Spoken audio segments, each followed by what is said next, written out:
This is a view from a rural area.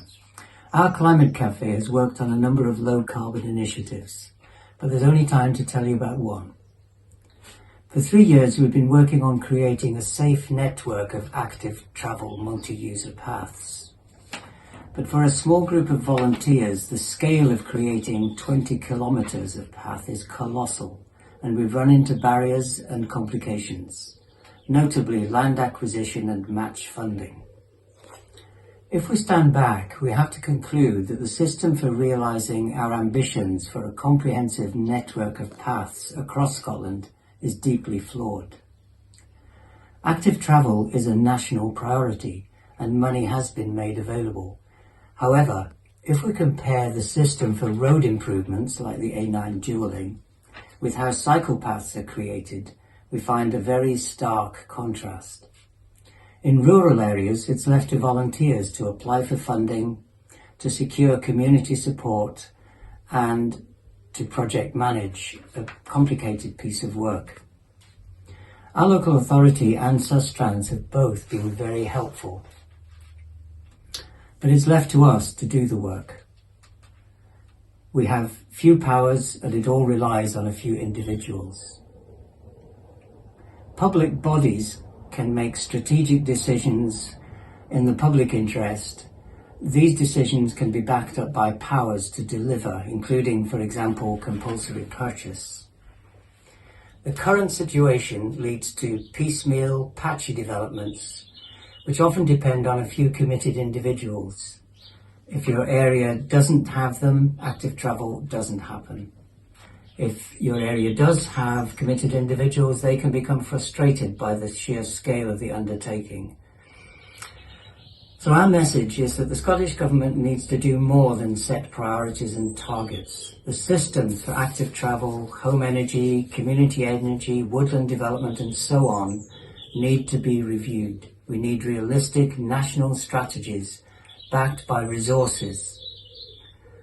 Local communities which have shown a serious commitment to finding ways of taking climate action also need continued support. Thank you.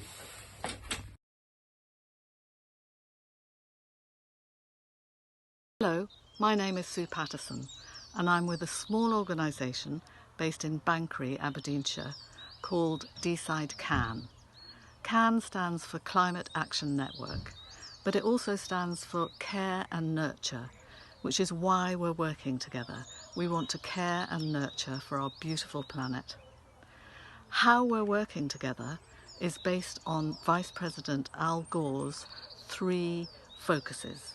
The first is to use our voices to raise awareness. The second is to use our votes to pressurise politicians to make the changes that need to be made.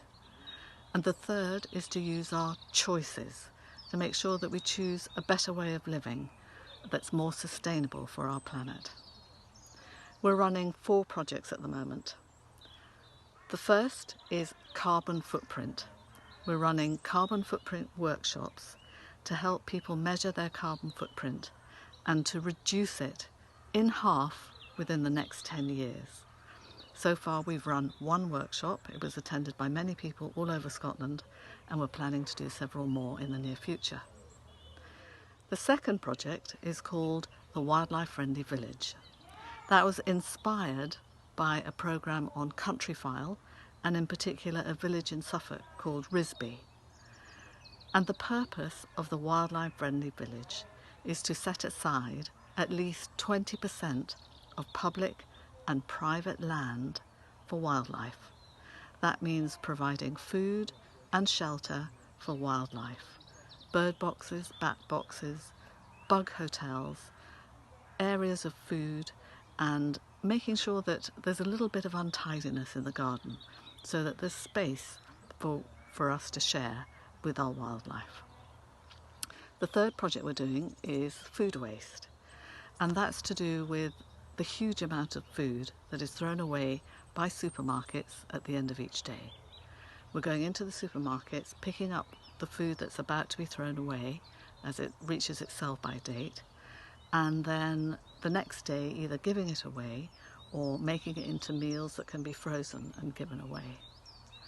That tackles two issues. One is food waste and the other is food poverty. And the last project that we're just starting up is linked with the Scottish Pilgrims Route Forum.